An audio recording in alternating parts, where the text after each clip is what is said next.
titre du ministère de l'Intérieur et de la décentralisation. Monsieur Raymond Zéphirin Mboulou, ministre de l'Intérieur et de la décentralisation, a présenté 2 projets de décret. Le premier, projet de décret fixant l'organisation, le fonctionnement de la Commission nationale électorale indépendante et les modalités de désignation de ses membres.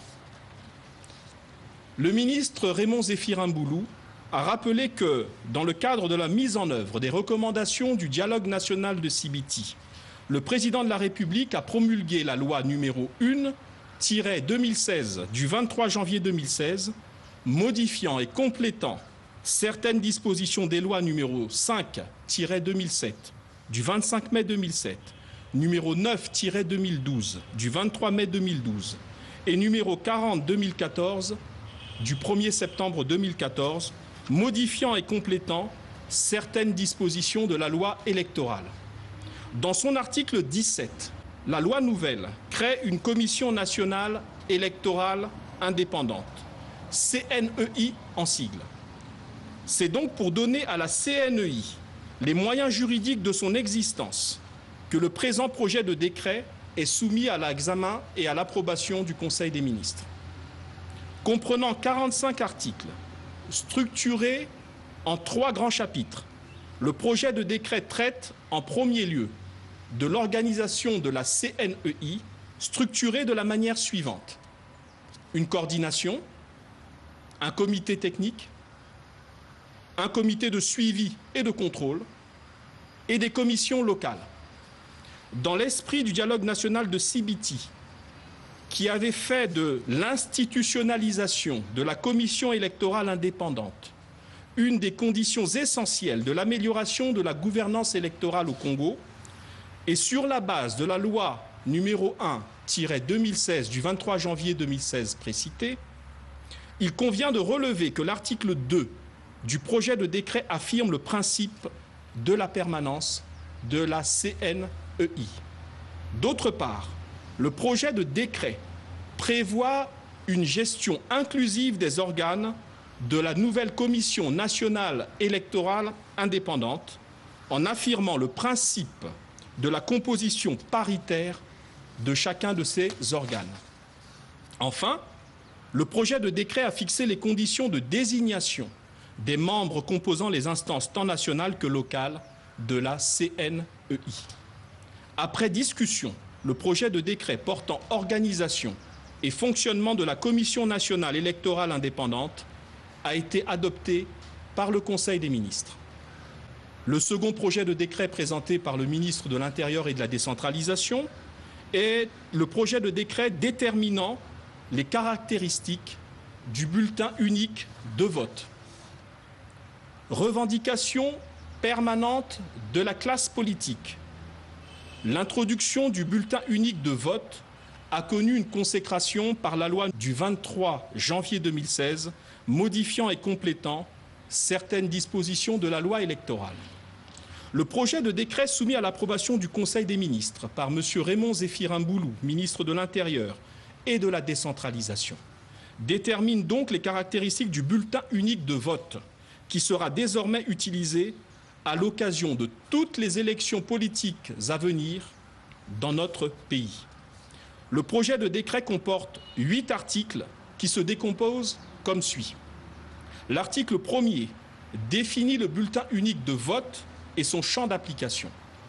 L'article 2 en précise les caractéristiques principales. Les articles 3 et 4 déterminent les caractéristiques propres à chaque catégorie d'élection. Enfin, les articles 5 et 6 décrivent le bulletin unique de vote relatif aux élections locales, ainsi que le format et l'ordre de présentation des candidats. À titre d'illustration, et pour préciser les caractéristiques du bulletin unique de vote qui sera utilisé lors de la prochaine élection du président de la République, dont le premier tour est fixé au 20 mars 2016, il convient d'indiquer que celui-ci se présentera de la manière suivante pour chaque candidat et par colonne.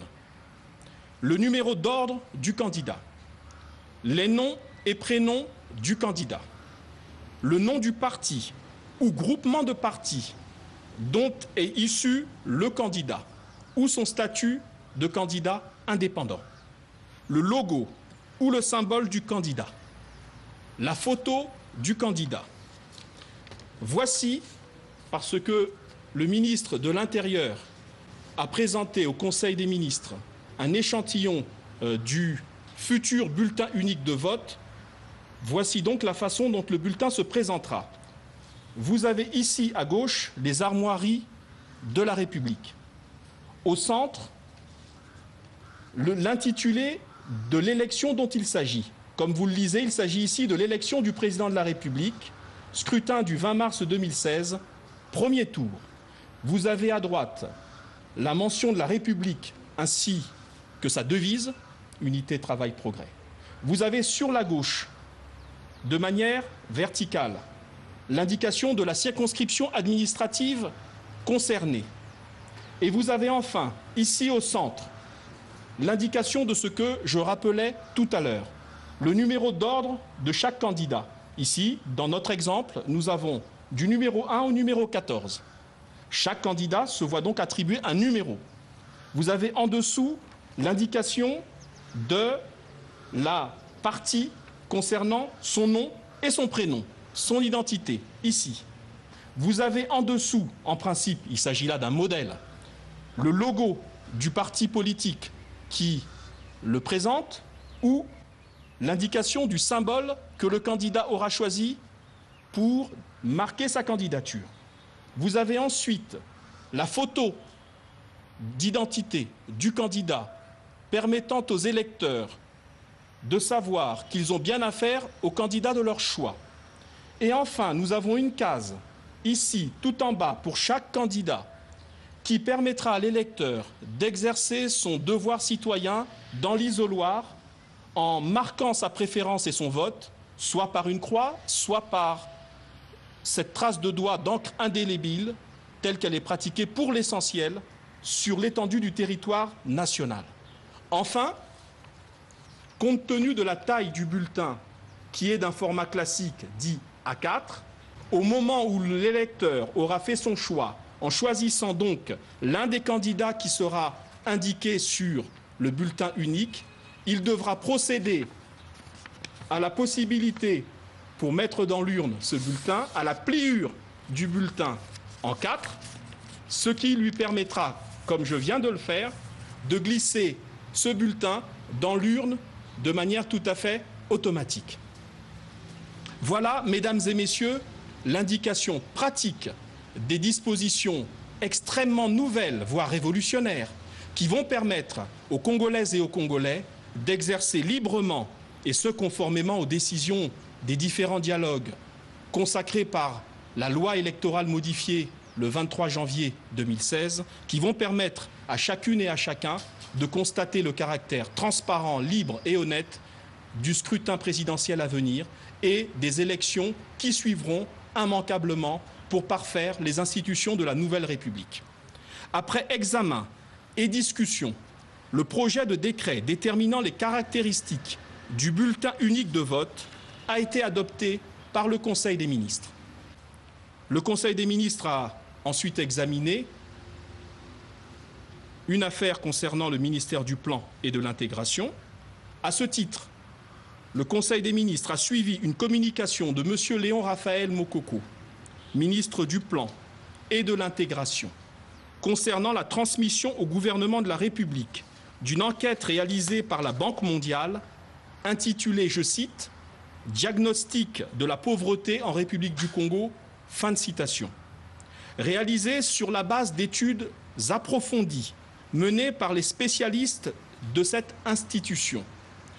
Il en ressort que, je cite le rapport de la Banque mondiale, « La bonne performance économique du Congo s'est traduite par une forte réduction de la pauvreté. » Fin de citation.